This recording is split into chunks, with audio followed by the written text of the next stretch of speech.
got a car longer than the church. The bankroll that's bumping will preach to you 10 minutes and had a joker sing 88, and you don't know what you in heaven for. So the first prerequisite is a powerful preaching ministry. I think we got one here. When you look at verse 33b, second, we see that because the word was going forth, grace was given. For it says, an abundant grace was upon them all. Now let me ask you this question. Have you experienced God's grace in your life? Amen?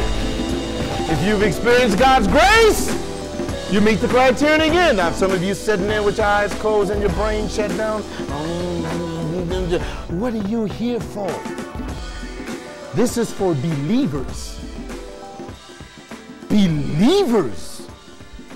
See, ungodly people in the church, when you don't experience God's abundant grace, what you doing in the church?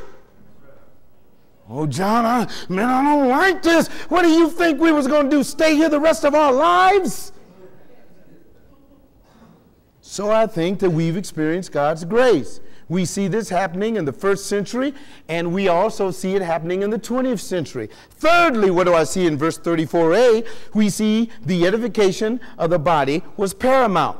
For it says, and there was, man, this is great, and there was not a needy person amongst them. Man, look at this. Everybody was being edified. Is everybody being edified here? Yes. We've developed ministries to do that. Anybody got a spiritual problem? Right, we're gonna hook you up to edify you. It's not about who you like. We have met the biblical criterion. What else? By way of the entire body reacting to the need. Verse 34b and verse 35. For it says right here, for all who were owners of land and houses would sell them and bring the proceeds of the sales and lay them at the apostles' feet, and they would all be distributed to each. Everybody had things that they needed if they had a need. What is the secret of the first century Christians? I'll tell you what the secret was. They gave through grace. They didn't have to think about what they were doing. They knew what God had called them to do. We are a church that lives in a materialistic age.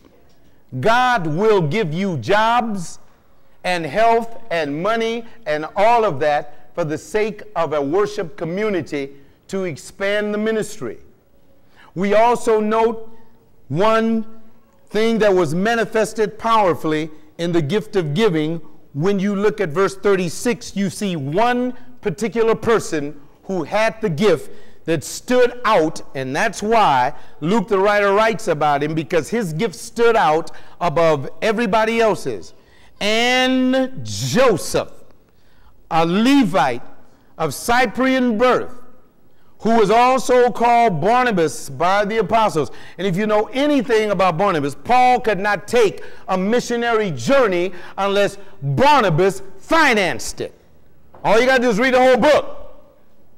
Everywhere Paul and the missionary group went, Barnabas went to the bank and wrote a check and said, oh, you got to go over here? Don't worry about it, Paul, because I know you ain't got nothing, man. Here, take it and go. Now, that's what some of you have the power to do. You have the power to do that. That is why God gives various people in churches monies. And he's given you a lot of monies. And he didn't give you monies to look at it and hold on to it and hoard it. He gave it to you to give it up for the kingdom. Man, some of us got this attitude, what are they doing for me? Why don't you come to Bible study and you grow spiritually and you find out what we do for you? I'm going to empty the reservoir of my life for you. I'm going to teach you how to become a Christian with spiritual gifts and spiritual fruit to do it. And I would be, amiss if I didn't tell you that I know you got it and stop talking about you don't. What you're doing is you're disobeying the Lord. And this disobeying the Lord, you're not going to be able to sit comfortably through this and holding on to all that. If I had it, I'd give one of my houses up. I wouldn't even think. Rental property that I don't need, it's gone for the kingdom. I don't need to make a profit. I need to profit his kingdom. And here we are around here trying to make a profit, and we about to kill over and go to heaven already. Now you figure that one out. I can't. But let me go on unless I step. Yeah, I'm stepping. I'm preaching. I'd be a fool if I didn't tell you about this gift. And you know, when Christ comes in your heart, you're going to say, Lord, I know this is me. And all my excuses, and the man ain't even through with the sermon yet, all my excuses don't mean nothing. God is saying, I know it. When are you going to write the check? When are you going to talk with those officers? When are you going to say, take this, like Barnabas did? And I want nothing but to see God's kingdom exonerated.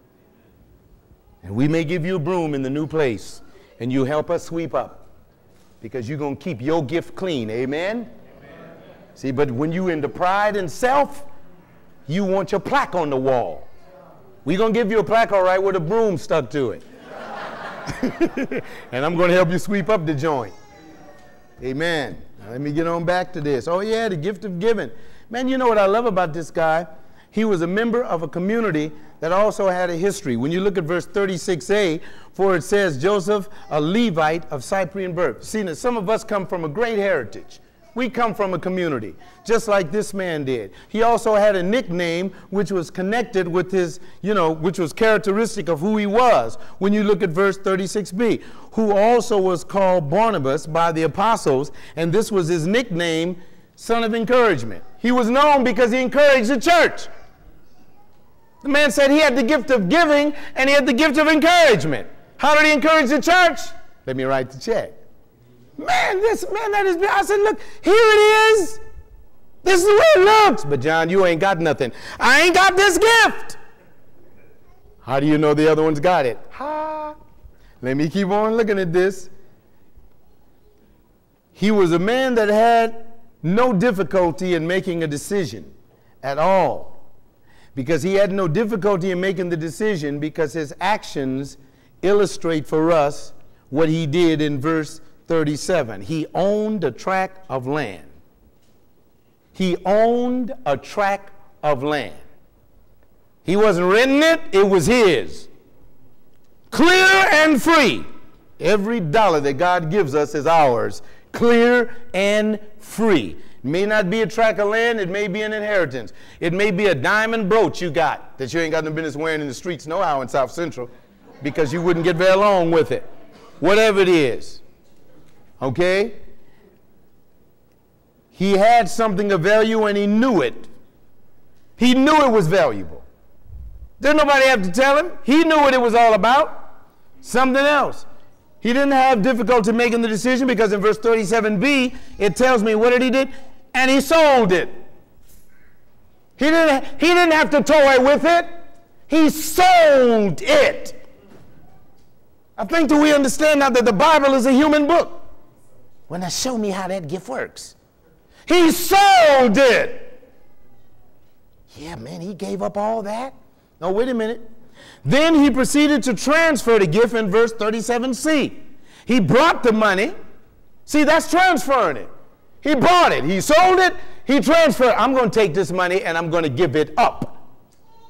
And he wasn't crying on the way. Christians, oh, man, John made me do it. No. He gave it up. Now let me share something with you here because I see something else. He was transferring the gift of money. Lastly, he brought it